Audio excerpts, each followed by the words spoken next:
नमस्कार, जय हिंद दोस्तों। स्वागत है आप सभी का आपके अपने यूट्यूब चैनल अनुभव सुपर क्लासेस में। दोस्तों, आज की इस वीडियो में हम बहुत ही महत्वपूर्ण सामान्य ज्ञान यानी जीके के प्रश्न देखने वाले हैं, जिसमें मध्य प्रदेश इंडिया लेवल का जीके रहेगा। जो आपके एग्जाम चल रहे हैं मध्य प्रदेश वन रक्षक यानी फॉरेस्ट गार्ड और जेल प्रहरी एग्जाम, उन एग्जाम के लिए बहुत ही महत्वपूर्ण वीडियो है। साथ ही आप किसी भी एग्जाम की तैयारी कर रहे हैं, उन सभी एग्जाम के लिए ये वीडियो बहुत ही महत्वपूर्ण रहेगी। दोस्तों, हम देखने वाले हैं आज ये इम्पोर्टेंट प्रश्न, तो आप लास्ट तक जरूर देखें। जो भी दोस्त चैनल पर पहली बार विजिट कर रहे हैं वो चैनल को जरूर सब्सक्राइब कर लें। साथ ही बेल आइकन का जो बटन है उसको ऑन कर लें, जिससे इस प्रकार के लेटेस्ट नोटिफिकेशन अपडेट आपको मिलते रहें। तो चलिए शुरू करते हैं आज का वीडियो। आज का हमारा पहला प्रश्न है, मध्य प्रदेश की ओर से सेम कालिदास सम्मान में पुरस्कार के रूप में दी गई धनराशि क्या है? Option A 2 lakh, option B, option second क्या है 3 लाख, ऑप्शन थर्ड क्या है 4 लाख और ऑप्शन 4 क्या है 5 लाख। तो इसका जो करेक्ट आंसर क्या हो जाएगा? 2 लाख। कितनी राशि दी जाती है? 2 लाख राशि दी जाती है। सैलाना वन्य जीव अभ्यारण्य मध्य प्रदेश के किस जिले में स्थित है? बहुत बार एग्जाम में आया है, वेरी मोस्ट इंपोर्टेंट प्रश्न है। सैलाना वन्य जीव अभ्यारण्य मध्य प्रदेश के किस जिले में स्थित है? तो ये इसका आंसर क्या हो जाएगा? रतलाम। राइट आंसर क्या हो जाएगा? रतलाम जिले में, यानी ऑप्शन तीसरा क्या हो जाएगा करेक्ट आंसर। उस्ताद आमिर खान मध्य प्रदेश की एक प्रमुख शख्सियत निम्न में से किसके साथ जुड़ी हुई है? तो इसका सही आंसर हो जाएगा ख्याल गायन। राइट आंसर क्या हो जाएगा? ख्याल गायन। चलिए अगला प्रश्न देखते हैं। निम्नलिखित में से कौन मध्य प्रदेश का एक प्रमुख कोयला क्षेत्र नहीं है? तो सोहागपुर है, जोला भी है, कोरर भी है, लेकिन पंढरपुर नहीं है। तो ऑप्शन 4 क्या हो जाएगा राइट आंसर? पंढरपुर। मध्य प्रदेश के पूर्व में कौन सा राज्य स्थित है? तो छत्तीसगढ़। राइट आंसर क्या हो जाएगा? छत्तीसगढ़। मध्य प्रदेश के पूर्व में कौन सा राज्य स्थित है? छत्तीसगढ़। निम्नलिखित में से कौन मध्य प्रदेश राज्य का पशु है? तो ये हो जाएगा बारहसिंगा।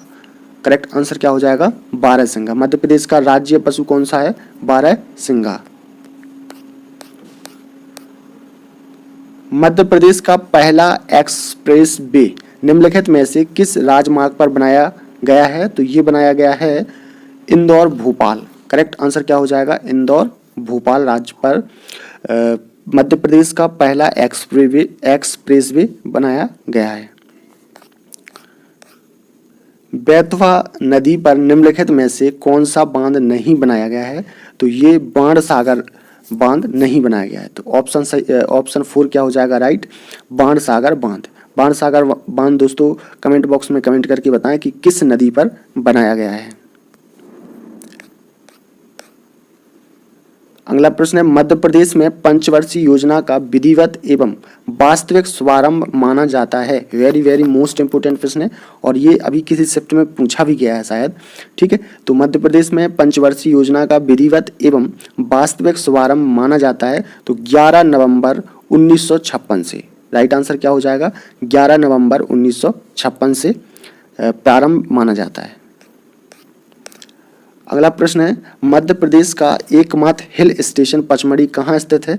ठीक है, बताना है कि मध्य प्रदेश का एकमात्र हिल स्टेशन पचमढ़ी कहाँ स्थित है। ये अभी फॉरेस्ट गार्ड यानी कि और जेल प्रहरी एग्जाम में पूछा जा सकता है। ये प्रश्न बहुत ही इंपॉर्टेंट है। तो इसका सही आंसर हो जाएगा महादेव पहाड़ियाँ। राइट आंसर क्या हो जाएगा? महादेव पहाड़ियाँ। चलिए अगला प्रश्न देखते हैं। पंजाब केसरी की उपाधि दी गई थी। ठीक है, यहाँ से इंडिया लेवल का जो जीके शुरू कर रहे हैं, यहाँ से भी पूछा जाता है। तो पंजाब केसरी की उपाधि दी गई थी, तो ये दी गई थी लाला लाजपत राय। करेक्ट आंसर क्या हो जाएगा? लाला लाजपत राय। इसकी व्याख्या देख लेते हैं। भारतीय राष्ट्रीय कांग्रेस में गर्म दल के प्रमुख नेता। ठीक है, भारतीय राष्ट्रीय कांग्रेस में गर्म दल के प्रमुख नेताओं में लाल वाल पाल में लाला लाजपत राय का नाम सर्वप्रमुख रूप से लिया जाता है। लाला लाजपत राय को पंजाब केसरी भी कहा जाता है, तो याद रखेंगे। दूसरा प्रश्न है, भारत के राष्ट्रपति द्वारा राज्यसभा के लिए कितने सदस्य नियुक्त किए जा सकते हैं? तो ये किए जा सकते हैं 12। राइट आंसर क्या हो जाएगा? 12। अब इसकी व्याख्या देख लेते हैं। भारतीय संविधान के अनुच्छेद 80 के तहत राष्ट्रपति द्वारा राज्यसभा के लिए 12 सदस्यों को मनोमानित किया जाता है। इन सदस्यों का कार्यकाल 6 वर्ष का होता है। राज्य का संगठन 1952 में किया गया था। तो ये जो हम आपको एक्स्ट्रा फैक्ट बता रहे हैं, यहाँ से भी प्रश्न बन सकते हैं। ठीक है, तो पूछा जा सकता है कि किस अनुच्छेद के तहत राष्ट्रपति राज्यसभा के लिए 12 सदस्यों को मनोमानित करता है? तो अनुच्छेद 80 के तहत। इनका जो कार्यकाल होता है वो कितना होता है? 6 वर्ष का होता है। ठीक है, तो याद रखेंगे। अगला प्रश्न है, दिल्ली की गद्दी पर बैठने वाला अंतिम हिंदू शासक कौन था? वेरी मोस्ट इंपोर्टेंट है। दिल्ली की गद्दी पर बैठने वाला अंतिम हिंदू शासक कौन था? तो ये था हेमचंद। राइट आंसर क्या हो जाएगा? हेमचंद। अब इसकी हम डिटेल देख लेते हैं। दिल्ली की गद्दी पर बैठने वाला अंतिम हिंदू शासक हेमू था। ठीक है, हेमू ने 1556 ई में आगरा व दिल्ली पर कब्जा कर लिया तथा विक्रमादित्य के नाम से दिल्ली के सम्राट बने। ये पानीपत के द्वितीय युद्ध में अकबर से पराजित हुए। ठीक है, तो आपको यहाँ पे बता दें कि यहाँ क्या लिखा है? हेमू, यानी कि इनका नाम हेमू बोले तो हेमचंद भी आप बोल सकते हैं, या क्या बोल सकते हैं? हेमू भी बोल सकते हैं। ठीक है, तो राइट आंसर क्या हो जाएगा? हेमू या हेमचंद। आपको जो भी ऑप्शन में दिया रहेगा आप वो टिक करके आ सकते हैं। अगला प्रश्न है, सतपुड़ा और विंध्याचल पर्वत के बीच कौन सी नदी बहती है? तो ये बहती है नर्मदा नदी। राइट आंसर क्या हो जाएगा? नर्मदा। सतपुड़ा और विंध्याचल पर्वत के बीच कौन सी नदी बहती है? तो नर्मदा नदी बहती है। नर्मदा नदी विंध्याचल पर्वत श्रेणी में स्थित अमरकंटक नामक स्थान से निकलती है। ठीक है, तो प्रश्न पूछा जा सकता है कि नर्मदा नदी का उद्गम स्थल क्या है? तो अमरकंटक। ठीक है, और विंध्याचल पर्वत श्रेणी। यह नदी सतपुड़ा पर्वत और विंध्याचल पर्वत के बीच बहती है। नर्मदा नदी 13-12 किलोमीटर लंबी है। ठीक है, तो इसकी लंबाई भी पूछ ली जाती है कभी कभी एग्जाम में, तो याद रखेंगे नर्मदा नदी की जो लंबाई है वो कितनी है, कितनी लंबी है? 13-12 किलोमीटर। चलिए अगला प्रश्न है, संसद के संयुक्त सत्र की अध्यक्षता कौन करता है?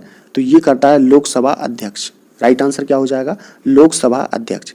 संसद के संयुक्त सत्र की अध्यक्षता कौन करता है? तो ये करता है लोकसभा अध्यक्ष। ठीक है, याद रखेंगे। किसी विधेयक पर गतिरोध की स्थिति में संविधान द्वारा संयुक्त बैठक की एक असाधारण व्यवस्था की गई है। दोनों सदनों की संयुक्त बैठक की अध्यक्षता लोकसभा का अध्यक्ष करता है। अगला प्रश्न है, किस अवधि के दौरान भारत में योजना अवकाश रखा गया था? तो ये रखा गया था 1966-67 से 1968-69 में। राइट आंसर क्या हो जाएगा? सेकंड। और इसका जो एक्सप्लेनेशन है वो देखते हैं। भारत में पंचवर्षीय योजना में 1966-69 तक योजना अवकाश रखा गया था। इस दौरान 3 एक वर्षीय योजना यानी पहली 1966-67 तक, दूसरी 1967-68 तक और तीसरी 1968-69 लाई गई थी। दोस्तों आपको वीडियो पसंद आए तो वीडियो को लाइक जरूर करें और जिन्होंने चैनल को सब्सक्राइब नहीं किया है वो चैनल को जरूर सब्सक्राइब कर लें। अगला प्रश्न है, किस वर्ष तक भारत का राष्ट्रीय पशु रहा था? तो 1972। राइट आंसर क्या हो जाएगा? 1972। वर्ष 1972 तक सिंह यानी भारत का राष्ट्रीय पशु था। वर्तमान में पैंथेरा ट्रेगिस भारत का राष्ट्रीय पशु है। ठीक है, तो आप याद रखेंगे जो सिंह है, शेर है, वो कब तक रहा था भारत का राष्ट्रीय पशु? तो 1972 तक। अगला प्रश्न है, उस राष्ट्रपति का नाम बताइए जिसने इलाहाबाद उच्च न्यायालय के फैसले जो कि इंदिरा गांधी के चुनाव के संबंधित था के बाद आंतरिक आपातकाल घोषित कर दिया था? तो राइट आंसर क्या हो जाएगा? फखरुद्दीन अली अहमद। राइट आंसर क्या हो जाएगा? फखरुद्दीन अली अहमद। दोस्तों 1975 में इलाहाबाद उच्च न्यायालय द्वारा इंदिरा गांधी को संसद की सदस्यता के अयोग्य घोषित कर दिए जाने के उपरांत इंदिरा गांधी द्वारा आपातकाल घोषित किया गया था। उस समय आपातकाल घोषित करने वाले राष्ट्रपति यानी कार्यवाहक थे फखरुद्दीन अली अहमद थे। अगला प्रश्न है, 1956 में राज्यों के पुनर्गठन के बाद मध्य प्रदेश में कितने जिले थे? तो राइट आंसर क्या हो जाएगा? 43। कितने जिले थे दोस्तों? 43। 1956 में राज्यों के पुनर्गठन के बाद मध्य प्रदेश में 43 जिले थे। मध्य प्रदेश की सीमाएं 5 राज्यों की सीमाओं से मिलती हैं। यहाँ से भी प्रश्न बनेगा कि मध्य प्रदेश की जो सीमाएं हैं वो कितने राज्यों से मिलती हैं, तो 5।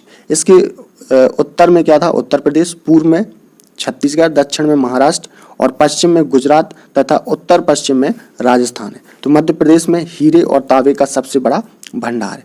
ठीक है, प्रश्न पूछा जाता है कि उत्तर में क्या है, तो उत्तर प्रदेश, पूर्व में क्या है, मध्य प्रदेश के पूर्व में छत्तीसगढ़, मध्य प्रदेश के दक्षिण में क्या है, तो महाराष्ट्र, क्या है, महाराष्ट्र, और पश्चिम में क्या है, गुजरात, और उत्तर पश्चिम में क्या है दोस्तों, राजस्थान। तो आप लोग याद रखेंगे, इंपोर्टेंट प्रश्न है। चलिए अगला प्रश्न है हमारा, निम्नलिखित में से किस सिंचाई प्रणाली पर मध्य प्रदेश सिंचाई क्षमता सुधार परियोजना केंद्रित है, तो ये है कुंडलिया सिंचाई परियोजना। राइट आंसर क्या हो जाएगा, कुंडलिया सिंचाई परियोजना। दोस्तों कुंडलिया सिंचाई परियोजना पर मध्य प्रदेश सिंचाई क्षमता सुधार परियोजना केंद्रित है। कुंडलिया सिंचाई परियोजना से राजगढ़ और आगरमालवा जिलों में कुल 1.25 लाख हेक्टेयर क्षेत्र में बेहतर सिंचाई सुविधा उपलब्ध होगी। कुंडलिया बांध का निर्माण कार्य वर्ष 2015 में प्रारंभ हो गया था। ठीक है, तो राजगढ़ और आगरमालवा जिले से क्या है, सिंचाई मिलती है इनको। चलिए अगला प्रश्न है, मध्य प्रदेश में वर्तमान में सिंचाई क्षमता लगभग कितने लाख हेक्टेयर में। राइट आंसर क्या हो जाएगा, 81.50। कितनी है, 81.50। मध्य प्रदेश में वर्तमान में सिंचाई क्षमता लगभग कितने लाख हेक्टेयर में है, तो 81.50 हेक्टेयर में है। मध्य प्रदेश आर्थिक सर्वेक्षण रिपोर्ट 2016-17 के अनुसार वर्ष 2015-16 में शुद्ध सिंचित क्षेत्र कितना था, 98 लाख हेक्टेयर, जबकि वर्ष 12-13 में यह 85.50 लाख हेक्टेयर था। चूंकि प्रश्न में वर्तमान स्थिति यानी 2014 की स्थिति पूछी गई है, इसलिए सबसे अधिक सही विकल्प 81.50 लाख होगा। अगला प्रश्न है, मध्य प्रदेश के किस जिले में बेलस्पन सौर परियोजना की स्थापना की गई है, तो ये की गई है नीमच जिले में। राइट आंसर क्या हो जाएगा, नीमच। दोस्तों मध्य प्रदेश के नीमच के भगवानपुर में बेलस्पन सौर परियोजना 305 हेक्टेयर भूमि पर रुपये 1100 करोड़ रुपए की लागत से 26 फरवरी 2014 को स्थापित की गई। अगला प्रश्न है, और प्रश्न है, बरसाती बरता लोकगीत कौन से क्षेत्र में लोकप्रिय है, तो यह है मालवा क्षेत्र में। राइट आंसर क्या हो जाएगा, मालवा। बरसाती बरता लोकगीत मालवा क्षेत्र में लोकप्रिय है। यह लोकगीत बरसात के समय में गाया जाता है। मालवा के गांव-गांव में घरों में बैठकर बरसाती बरता रात भर कहीं और गाई जाती है, जिसमें मालती गद्य और पद्य का चमत्कृत देखा जा सकता है। अगला प्रश्न है, वर्ष 2018 में मध्य प्रदेश के किस स्थान पर केंद्रीय पुलिस अकादमी की स्थापना की गई है, तो ये की गई है भोपाल में। राइट आंसर क्या हो जाएगा, भोपाल में। केंद्रीय पुलिस अकादमी की स्थापना कहाँ की गई है, तो भोपाल में की गई है। तो आप लोग याद रखेंगे। भोपाल जिले के अंतर्गत कान्हा सैया नामक स्थान पर वर्ष 2012 में मध्य प्रदेश में केंद्रीय पुलिस अकादमी की स्थापना की स्वीकृति प्रदान की गई थी। 1 जून 2018 को तत्कालीन केंद्रीय गृह मंत्री राजनाथ सिंह ने केंद्रीय पुलिस अकादमी CAPT का उद्घाटन किया था।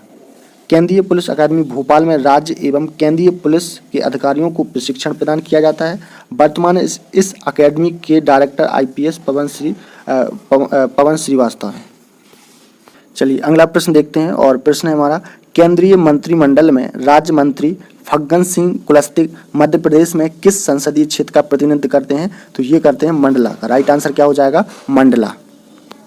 अगला प्रश्न है, मध्य प्रदेश में मुख्यमंत्री ग्राम सड़क योजना कब प्रारंभ की। वेरी मोस्ट इंपोर्टेंट प्रश्न है, और ये अभी वन रक्षक जेल पहले एग्जाम में पूछा जा सकता है ये प्रश्न। तो ये शुरुआत हुई इसकी वर्ष 2010-11 में। राइट आंसर क्या हो जाएगा, वर्ष 2010-11। दोस्तों आपको बता दें कि मध्य प्रदेश में मुख्यमंत्री ग्राम सड़क योजना वर्ष 2010-11 में प्रारंभ की गई थी। इस योजना का मुख्य उद्देश्य ग्रामीण क्षेत्रों में पक्की सड़कों का निर्माण कर गांवों को आपस में जोड़ना था। दोस्तों आज का हमारा लास्ट प्रश्न है, पंडित माखनलाल चतुर्वेदी का जन्म स्थल है, तो यह है होशंगाबाद। राइट आंसर क्या हो जाएगा, होशंगाबाद।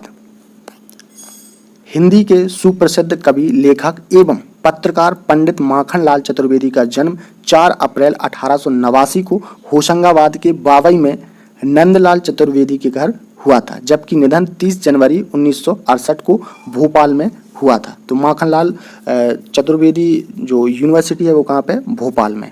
तो आप लोग याद रखेंगे। तो दोस्तों आज हमने ये बहुत ही महत्वपूर्ण प्रश्न देखे जो कि मध्य प्रदेश फॉरेस्ट गार्ड यानी कि वन रक्षक और जेल प्रहरी एग्जाम के लिए बहुत ही महत्वपूर्ण थे, और हम आपके लिए ऐसी वीडियो प्रोवाइड करते रहेंगे। तो उससे पहले आपको अगर ये वीडियो पसंद आया हो तो वीडियो को लाइक कर दें, ज़्यादा से ज़्यादा इस वीडियो को शेयर कर दें अपने भाई बहन दोस्तों में, और अभी तक आपने चैनल को सब्सक्राइब नहीं किया है तो चैनल को भी सब्सक्राइब कर लें। तो दोस्तों फिर मिलेंगे एक ऐसी ही न्यू वीडियो के साथ, तब तक के लिए नमस्कार, जय हिंद।